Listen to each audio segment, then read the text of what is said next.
Chris here from Warranty Valet, and today I'm going to show you the exact steps to claim your North Face warranty. So let's get right into it.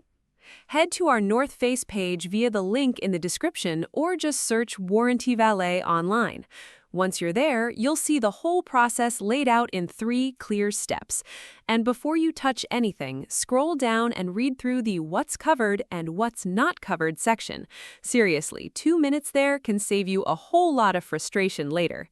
Not subscribed yet? Hit that button now. We break down warranty claims for all kinds of brands every single week. Okay, back to North Face. Now, if you'd rather skip the process entirely, just click Submit a Warranty Claim on our page. Our team handles everything on your behalf. No forms, no back and forth, just sorted. Prefer to go the manual route? Totally fine. Scroll down to the Useful Links section and click the first link. This takes you straight to the North Face warranty page. Click on the drop-down and select Submit a Warranty Claim. From there, choose whether your product is under 30 days or over 30 days, fill in the required details, and hit Submit, and your claim is on its way. And remember, if you ever need a hand, Warranty Valet is always here to help. Thanks for watching. Catch you in the next one.